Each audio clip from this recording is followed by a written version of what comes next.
Muito bem, meus caros. Nesse momento a gente vai trabalhar então um pouco a respeito das operações que podem ser feitas com os vetores, que são a adição, a subtração e a multiplicação.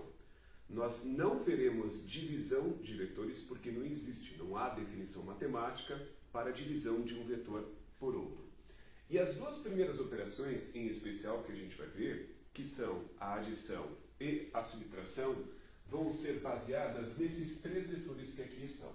Tá? Então, este vetor A, vocês devem perceber que aqui nesse quadro a gente tem uma malha quadriculada, ele tem um comprimento equivalente a 4 quadradinhos, você pode desenhar aí um vetor com 4 centímetros de comprimento, um vetor B com um comprimento equivalente a 2 diagonais, aí o que vai dar aproximadamente 2,8 centímetros, e o vetor C, que é nitidamente mais comprido do que todos, ele tem um comprimento de 5 quadradinhos, não? Que poderia ser 5 centímetros.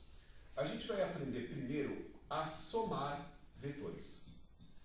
Há dois jeitos de se somar vetores: o método da poligonal e o método do paralelogramo.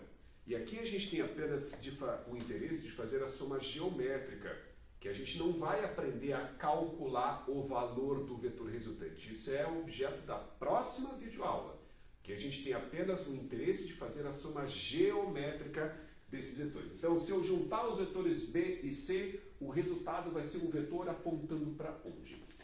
Vamos começar então somando os vetores A e B. Eu vou empregar aqui o primeiro método, que é o método da poligonal, para fazer a soma destes dois vetores. Como que ele funciona? Você vai primeiro pegar o vetor A e vai copiar ele aqui, com as mesmas características que o original. E aí agora eu vou pegar o vetor B e vou fazer um Ctrl+C, Ctrl+V no fim do vetor A. A partir do fim do vetor A, eu vou desenhar o vetor B. O que vai resultar nisso aqui, ó. Este é o vetor B, colocado a partir do fim do vetor A.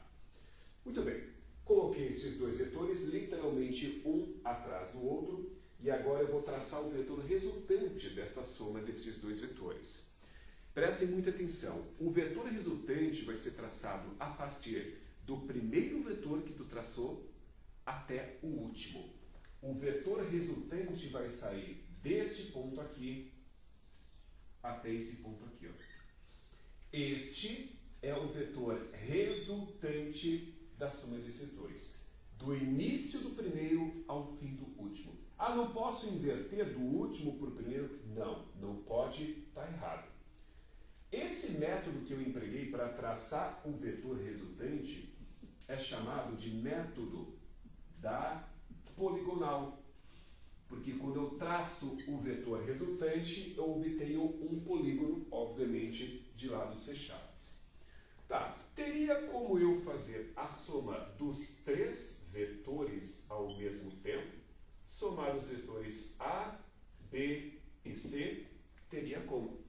É só você pôr este método e literalmente colocando um vetor atrás do outro, mantendo as suas propriedades originais. Então, eu vou desenhar aqui, ó, um pouco mais para baixo. Vou desenhar aqui o vetor A, com as mesmas propriedades que o original. Agora eu vou colar no fim do vetor A o vetor B. Dessa forma aqui, ó. Este é o vetor B, colocado no fim do vetor A. E agora, a partir do fim do vetor B, eu vou desenhar o vetor C, que é aquele vermelhinho ali, ó, de 5 unidades de comprimento apontando para cima. 1, 2, 3, 4, 5. Exatamente isso. Este é o vetor C. E agora, para fazer o traçado do vetor resultante, eu vou pegar e vou traçar um vetor que sai do início do primeiro ao fim do último. Este é o vetor resultante da operação destes três vetores.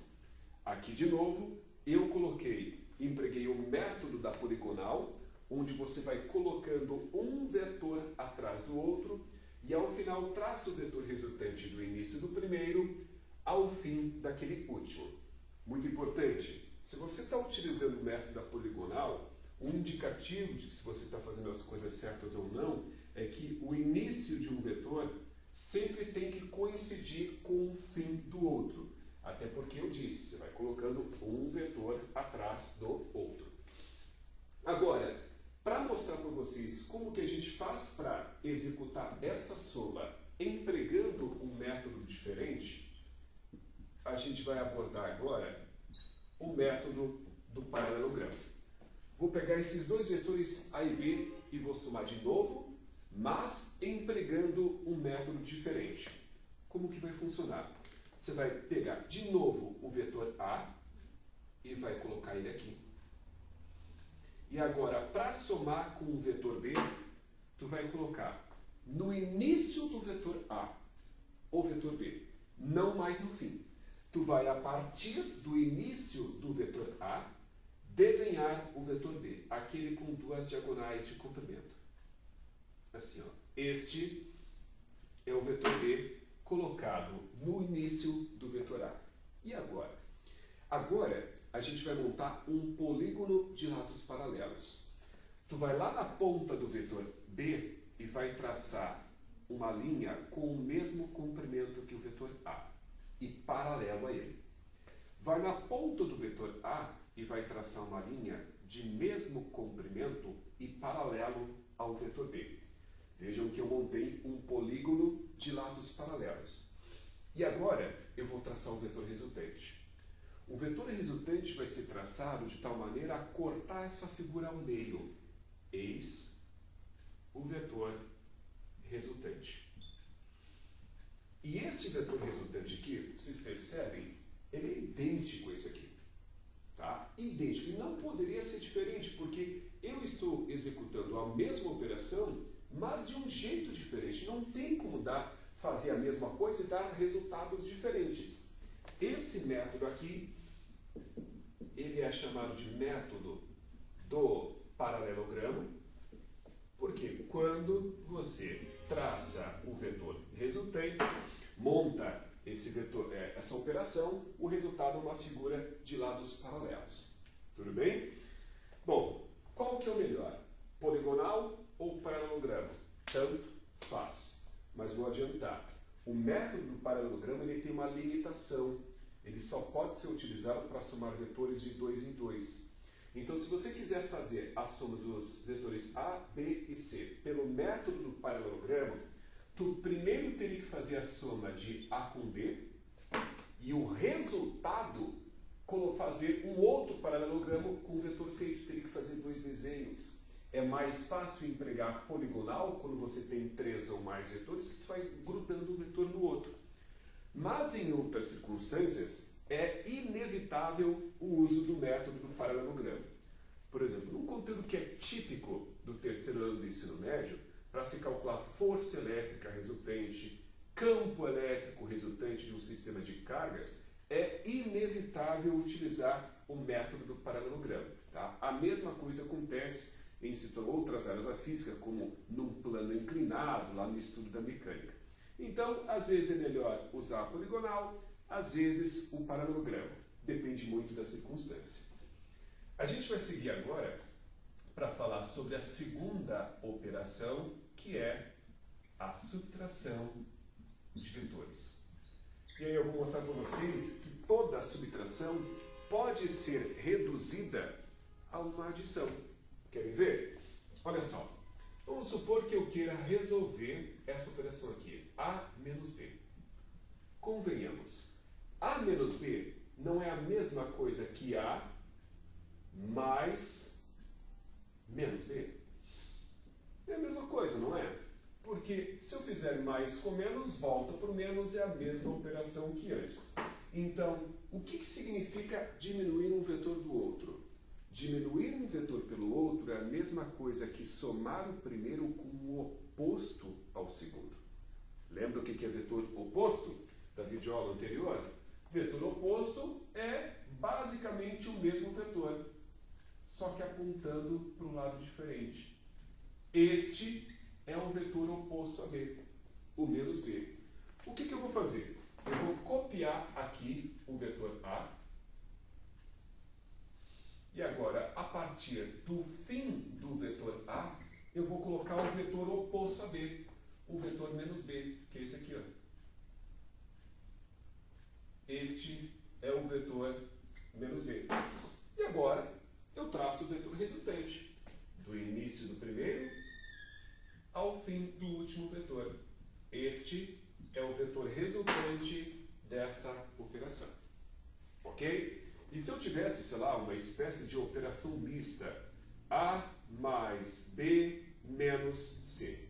Mesma coisa, subtração de um vetor pelo outro nada mais é do que um vetor mais o oposto ao outro. Então, A mais B menos C é a mesma coisa que A mais B mais menos C. O vetor menos C é o próprio, só que apontando para o lado oposto. Aqui, ó.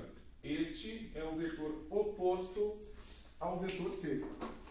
Dessa maneira, como que a gente executaria essa operação? Como são 3 vetores a serem operados, é melhor usar o método da poligonal. Então, vamos lá. Vamos colocar aqui o vetor A, com os seus 4 quadradinhos de comprimento. Aí eu vou somar com o vetor B, que é aquele verdinho em diagonal para cá. E agora eu vou somar com o vetor menos C, que é o C, mas apontando para o lado oposto. Aqui está. 2, 4, 5. Este é o vetor menos C.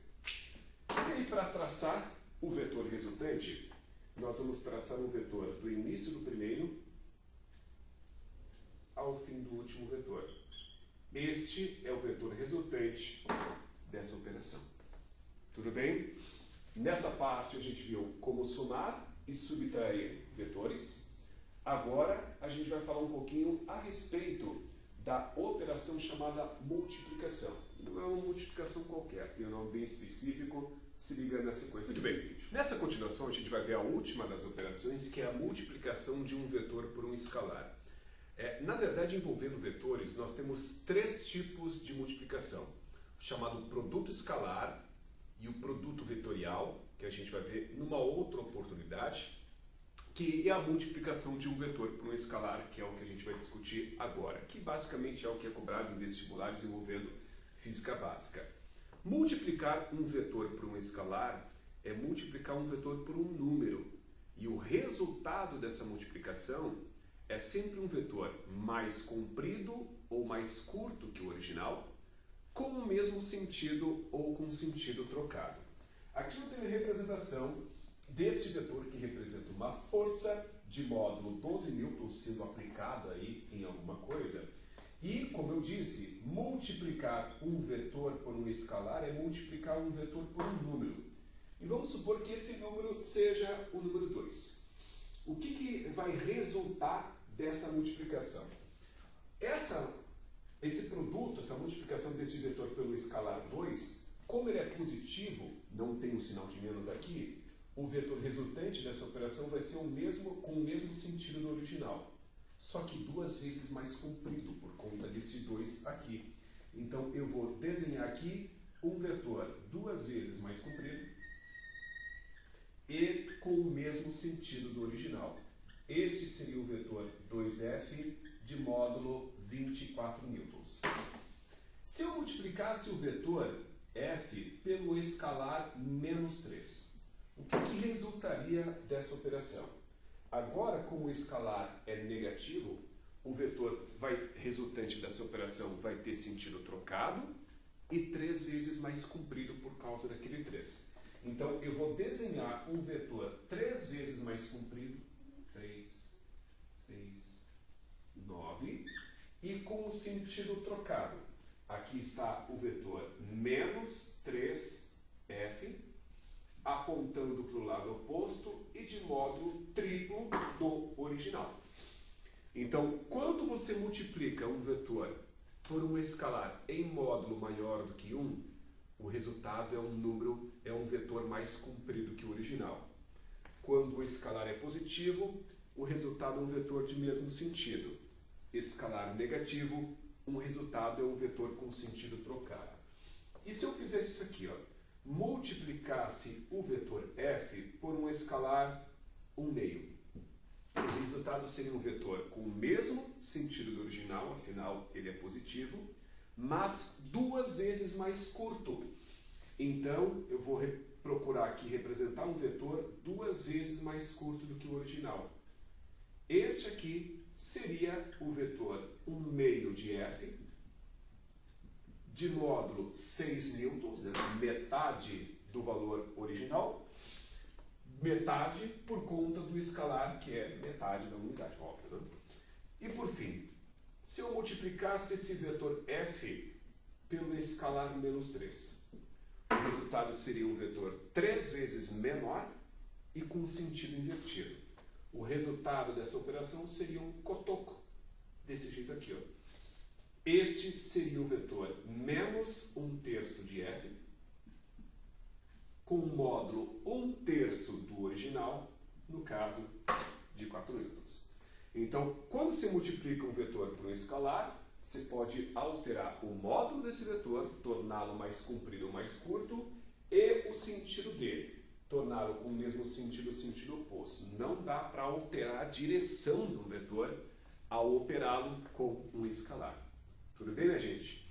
Essa, portanto, é a terceira operação que encerra essa videoaula sobre operações com vetores. Fiquem atentos nas próximas operações que a gente vai discutir, nas próximas videoaulas, como decomposição de vetores, bem como cálculo do módulo do vetor resultante, que é algo que a gente não tinha feito até então.